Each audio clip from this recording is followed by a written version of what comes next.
the birds, the beasts, and the bat. The birds waged war with the beasts, and each was by turns the conquerors. A bat, fearing the uncertain issues of the fight, always fought on the side which he felt was the strongest. When peace was proclaimed, his deceitful conduct was apparent to both combatants.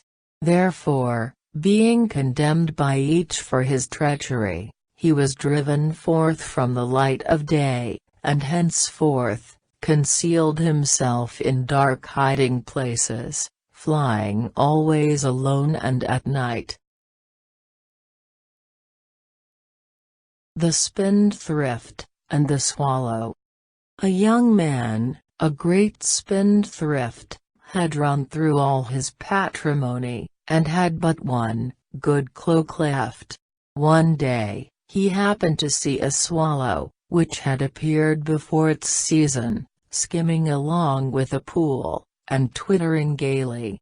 He supposed that summer had come, and went and sold his cloak. Not many days later, winter set in again, with renewed frost and cold. When he found the unfortunate swallow lifeless on the ground, he said, "Unhappy bird! What have you done? By thus appearing before the springtime, you have not only killed yourself, but you have wrought my destruction also." The Fox and the Lion.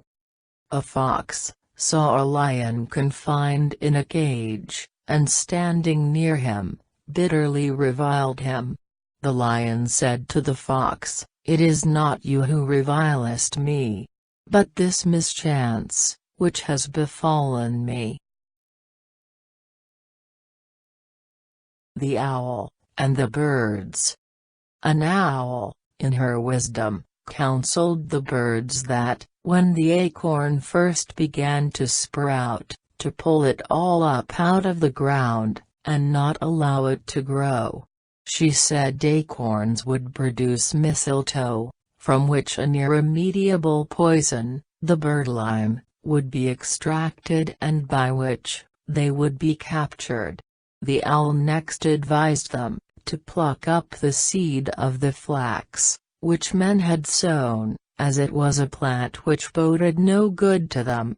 And, lastly, the owl, seeing an archer approach, predicted that this man, being on foot, would contrive darts armed with feathers, which would fly faster than the wings of the birds themselves.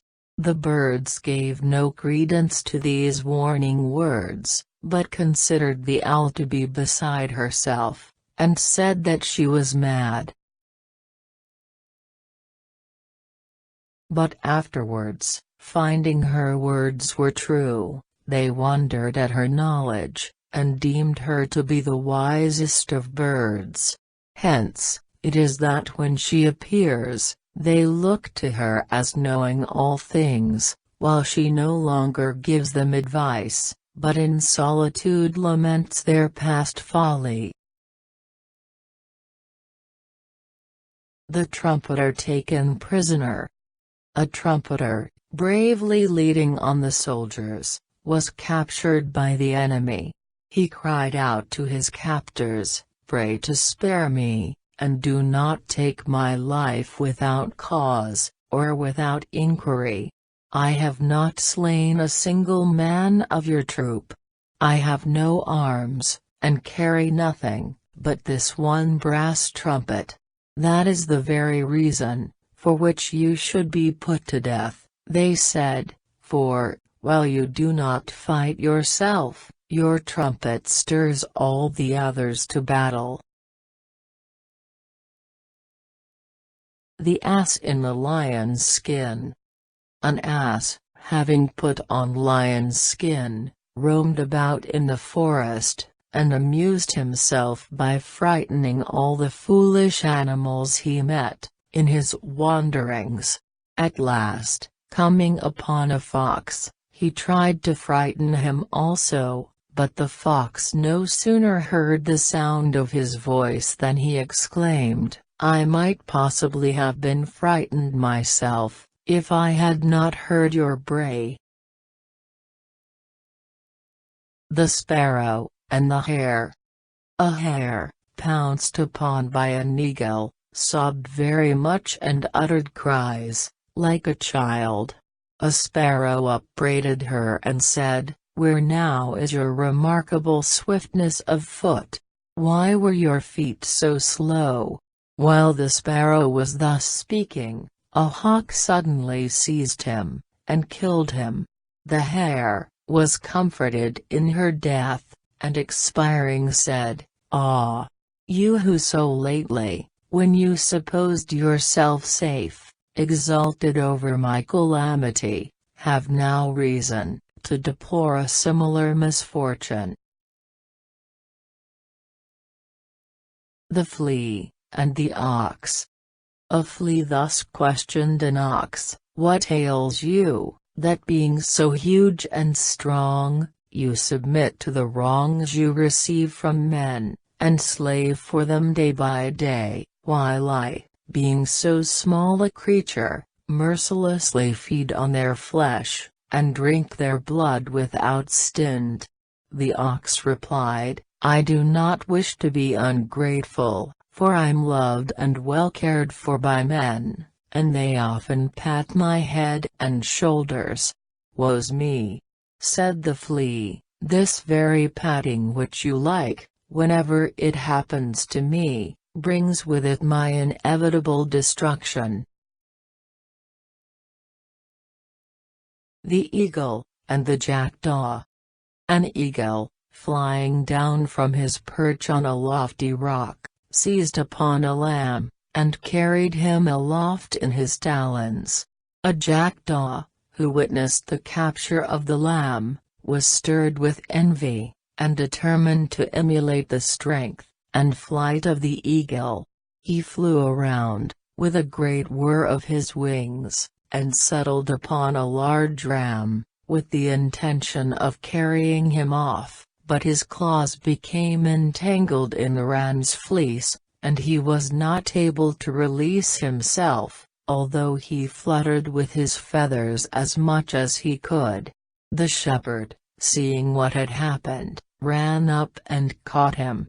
He at once clipped the jackdaw's wings, and taking him home at night, gave him to his children. On their saying, "Father, what kind of bird is it?" he replied, "To my certain knowledge he is a daw, but he would like you to think an eagle." The Fox, and the Crane. A fox invited a crane to supper, and provided nothing for his entertainment, but some soup made of pulse, which was poured out into a broad flat stone dish.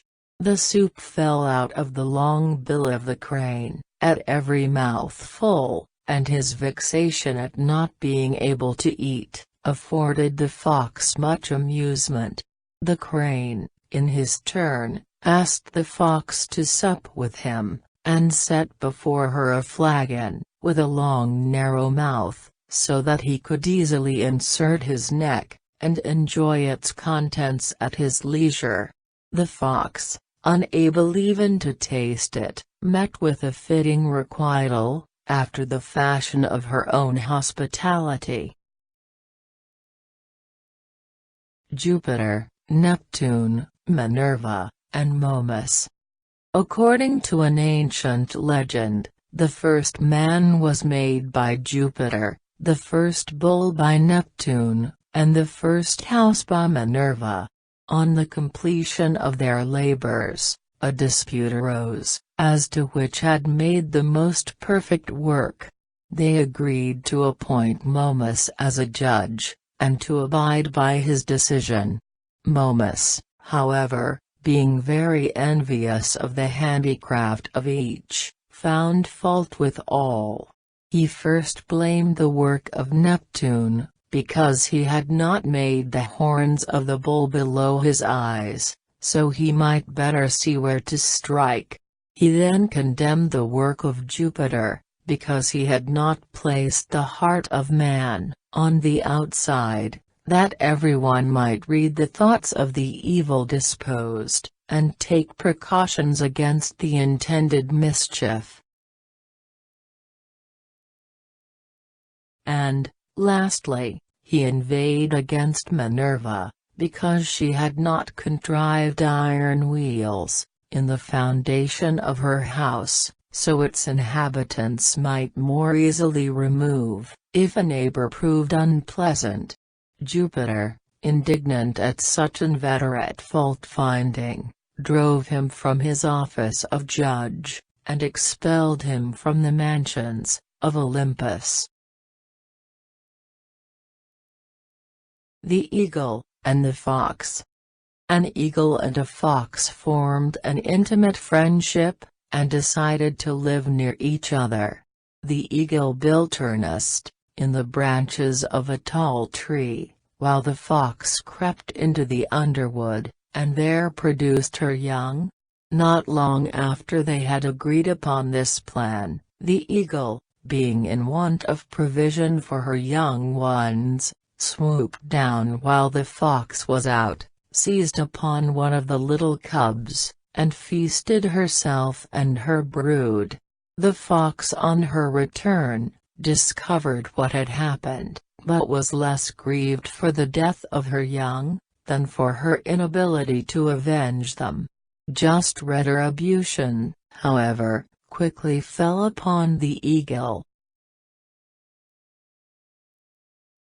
While hovering near an altar, on which some villagers were sacrificing a goat, she suddenly seized a piece of the flesh, and carried it, along with a burning cinder, to her nest. A strong breeze soon fanned the spark into a flame, and the eaglets, as yet unfledged and helpless, were roasted in their nest and dropped down dead, at the bottom of the tree. There, in the sight of the eagle, the fox gobbled them up. The Man and the Satyr. A man and a satyr once drank together, in token of a bond of the alliance being formed between them. One very cold wintry day, as they talked, the man put his fingers to his mouth, and blew on them. When the satyr asked the reason for this, he told him that he did it to warm his hands because they were so cold. Later on in the day, they sat down to eat, and the food prepared was quite scalding. The man raised one of the dishes a little towards his mouth, and blew in it. When the satyr again inquired the reason, he said that he did it to cool the meat, which was too hot. "I can no longer consider you as a friend," said the satyr, "a fellow who with the same breath blows hot and cold." The Ass and his Purchaser. A man wished to purchase an ass, and agreed with its owner that he should try out the animal before he bought him. He took the ass home, and put him in the straw yard with his other asses, upon which the new animal left all the others, and at once joined the one that was most idle, and the greatest eater of them all. Seeing this, the man put a halter on him, and led him back to his owner. On being asked how, in so short a time, he could have made a trial of him, he answered, "I do not need a trial, I know that he will be just the same as the one he chose for his companion." A man is known by the company he keeps. The Two Bags. Every man, according to an ancient legend, is born into the world with two bags suspended from his neck, all bag in front full of his neighbor's faults, and a large bag behind, filled with his own faults. Hence, It is that men are quick to see the faults of others, and yet are often blind to their own failings.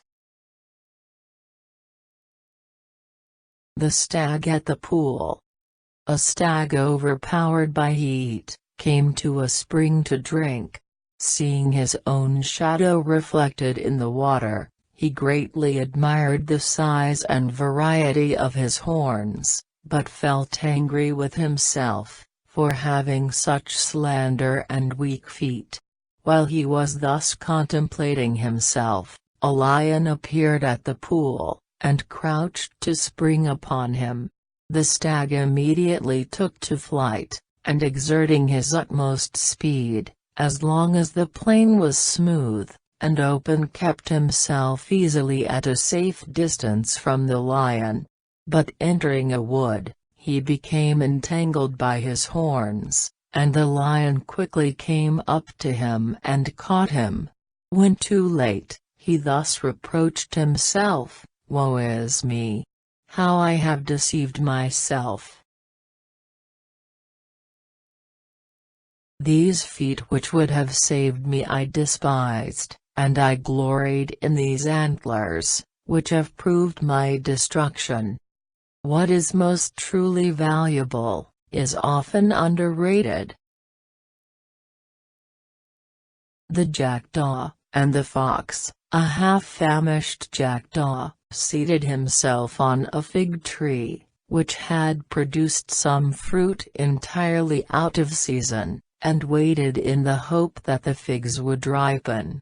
A fox, seeing him sitting so long, and learning the reason of his doing so, said to him, "You are true, sir, sadly deceiving yourself. You are indulging a hope strong enough to cheat you, but which will never reward you with enjoyment." The lark burying her father. The lark, according to an ancient legend, was created before the earth itself, and when her father died, as there was no earth, she could find no place of burial for him. She let him lie uninterred for 5 days, and on the 6th day, not knowing what else to do, she buried him in her own head. Hence she obtained her crest, which is popularly said to be her father's grave hillock. Youth's first duty is reverence to parents. The gnat, and the bull. A gnat settled on the horn of a bull, and sat there a long time.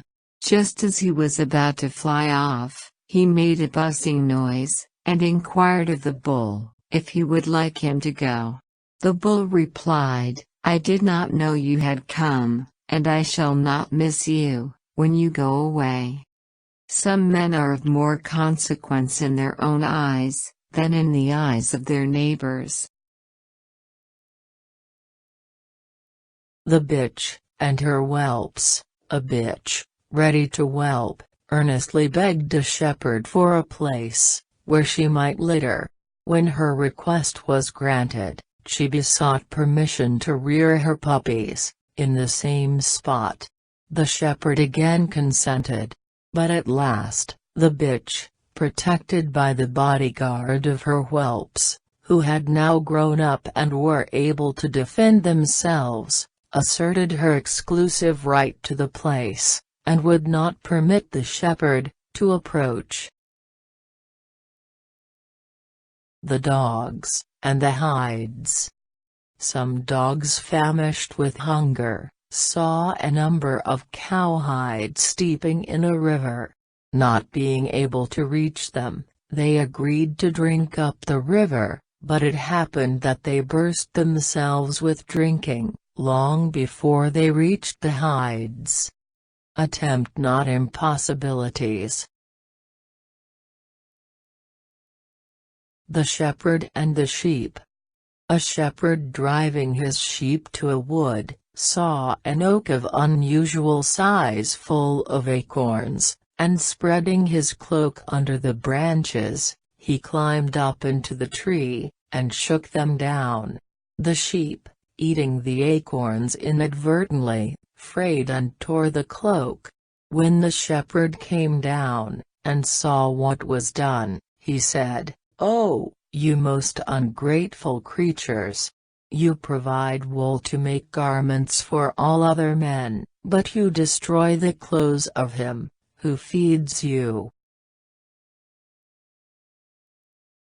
The grasshopper and the owl. An owl, accustomed to feed at night, and to sleep during the day, was greatly disturbed by the noise of a grasshopper, and earnestly besought her to stop chirping. The grasshopper refused to desist, and chirped louder and louder, the more the owl entreated. When she saw that she could get no redress, and that her words were despised, the owl attacked the chatterer by a stratagem.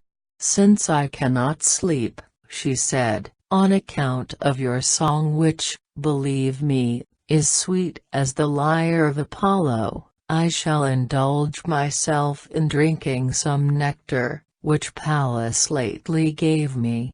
If you do not dislike it, come to me, and we will drink it together." The grasshopper, who was thirsty, and pleased with the praise of her voice, eagerly flew up. The owl came forth from her hollow, seized her, and put her to death. The monkey and the camel. The beasts of the forest gave a splendid entertainment, at which the monkey stood up and danced. Having vastly delighted the assembly, he sat down amidst universal applause. The camel, envious of the praises bestowed on the monkey, and desiring to divert to himself the favor of the guests, proposed to stand up in his turn, and dance for their amusement. He moved about in so utterly ridiculous a manner that the beasts, in a fit of indignation, set upon him with clubs, and drove him out of the assembly. It is absurd to ape our betters. The peasant and the apple tree. A peasant had in his garden an apple tree, which bore no fruit, but only served as a harbor for the sparrows and grasshoppers. He resolved to cut it down, and taking his axe in his hand, made a bold stroke at its roots. The grasshoppers and sparrows entreated him not to cut down the tree that sheltered them, but to spare it, and they would sing to him, and lighten his labors. He paid no attention to their request, but gave the tree a second, and a third blow with his axe. When he reached the hollow of the tree, he found a hive full of honey. Having tasted the honeycomb, he threw down his axe, and looking on the tree as sacred, took great care of it. Self-interest alone moves some men. The two soldiers and the robber. Two soldiers traveling together were set upon by a robber. The one fled away. The other stood his ground and defended himself with his stout right hand. The robber being slain, the timid companion ran up and drew his sword, and then, throwing back his traveling cloak, said, "I'll at him, and I'll take care he shall learn whom he has attacked." On this, he who had fought with the robber made answer, "I only wish that you had helped me just now, even if it had been only with those words, for I should have been the more encouraged, believing them to be true. But now put up your sword in its sheath, and hold your equally useless tongue, till you can deceive others, who do not know you." I, indeed, who have experienced with what speed you run away, know right well that no dependence can be placed on your valor. The Mother and the Wolf. A famished wolf was prowling about in the morning, in search of food. As he passed the door of a cottage, built in the forest, he heard a mother say to her child, "Be quiet, or I will throw you out of the window, and the wolf shall eat you." The wolf sat all day, waiting at the door. In the evening, he heard the same woman fondling her child, and saying, "You are quiet now, and if the wolf should come, we will kill him." The wolf, hearing these words, went home, gasping with cold and hunger. When he reached his den, Mistress Wolf inquired of him, why he returned wearied and supperless, so contrary to his wont. He replied, "Why indeed, I gave credence to the words of a woman." The Ass and the Horse. An ass besought a horse, to spare him a small portion of his feed.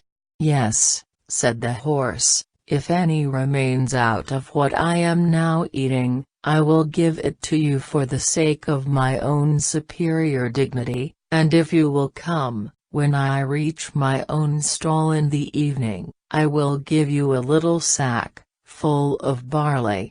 The ass replied, "Thank you. But I can't think that you, who refuse me a little matter now, will by and by conferring on me a greater benefit." Truth and the Traveler. A wayfaring man, traveling in a desert, met a woman standing alone and terribly dejected. He inquired of her, "Who are you?" "My name is Truth," she replied. "And for what cause?" he asked. "Have you left the city to dwell alone here in the wilderness?" She made answer, "Because, in former times, falsehood was with few, but is now with all men." The Lion and the Fox. A fox entered into a partnership with a lion, on the pretense of becoming his servant. Each undertook his proper duty, in accordance with his own nature and powers. The fox discovered and pointed out the prey, the lion sprang on it, and seized it. The fox soon became jealous of the lion, carrying off lion's share, and said that he would no longer find out the prey, but would capture it, on his own account. The next day, he attempted to snatch a lamb from the fold, but he himself fell prey to the huntsmen and hounds. The Lion and the Eagle. An eagle stayed his flight, and entreated a lion to make an alliance with him, to their mutual advantage. The lion replied, "I have no objection, but you must excuse me for requiring you to find surety for your good faith, for how can I trust anyone as a friend, who is able to fly away from his bargain, whenever he pleases? Try, before you trust."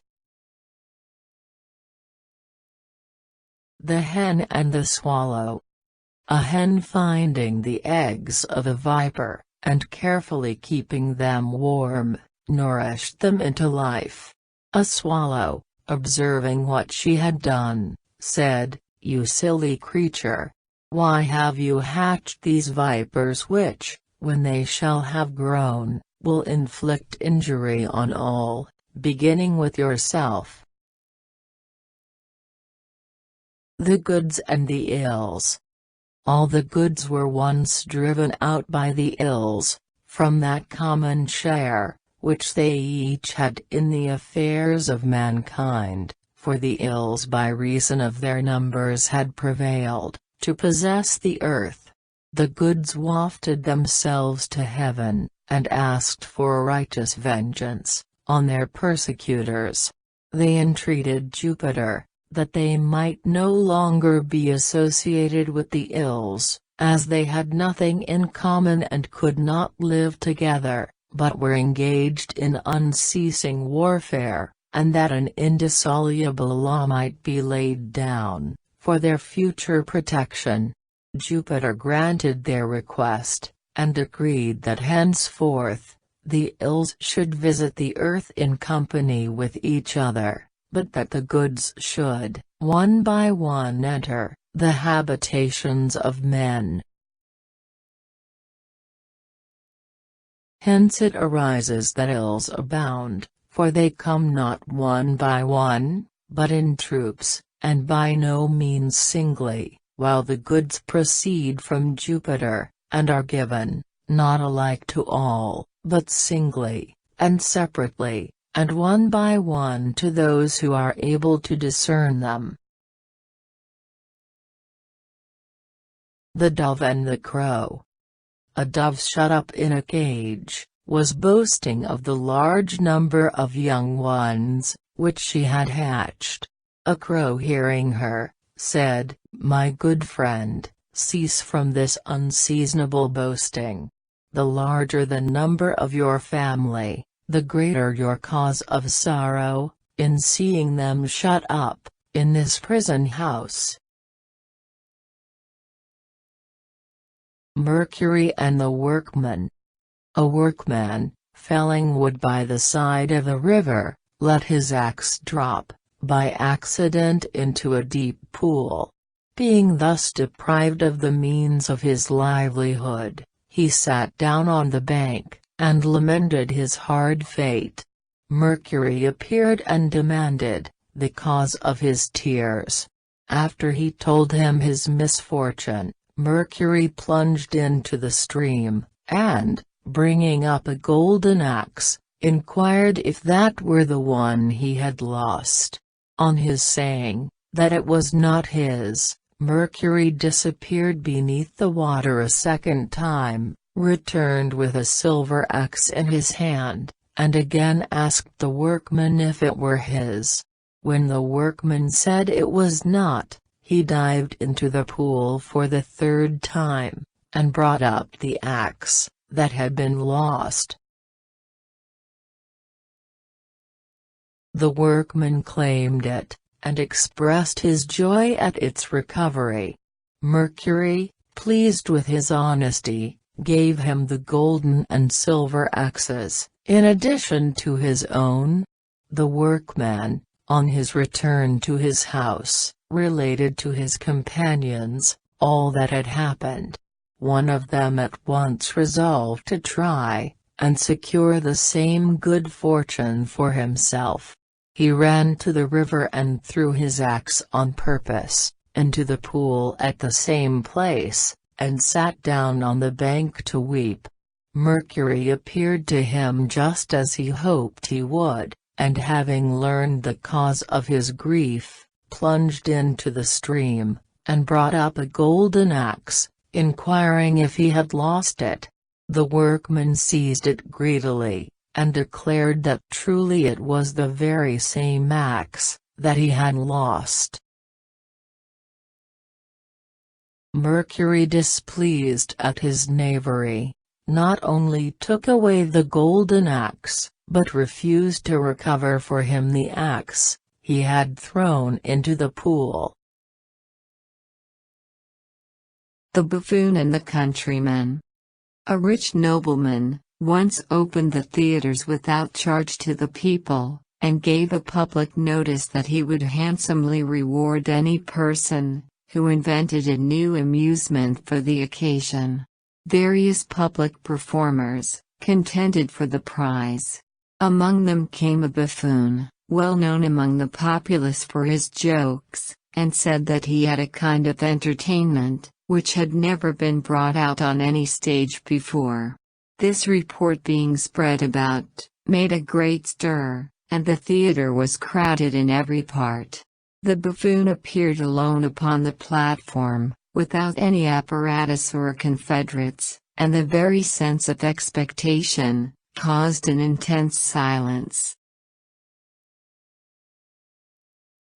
He suddenly bent his head towards his bosom, and imitated the squeaking of a little pig, so admirably with his voice, that the audience declared he had a porker under his cloak, and demanded that it should be shaken out.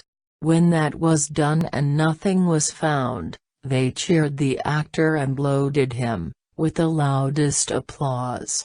A countryman in the crowd, observing all that has passed, said, "So help me, Hercules, he shall not beat me at that trick," and at once proclaimed that he would do the same thing on the next day, though in a much more natural way.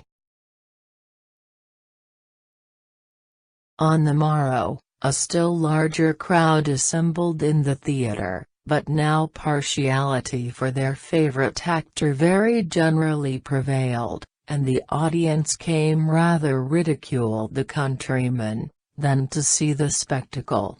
Both of the performers appeared on the stage. The buffoon grunted and squeaked away first, and obtained, as on a preceding day, the applause and cheers of the spectators. Next, the countryman commenced, and pretending that he concealed a little pig beneath his clothes, which in truth he did, but not suspected by the audience, contrived to take hold of and to pull his ear, causing the pig to squeak. The crowd, however, cried out with one consent, that the buffoon had given a far more exact imitation, and clamored for the countryman to be kicked out of the theatre.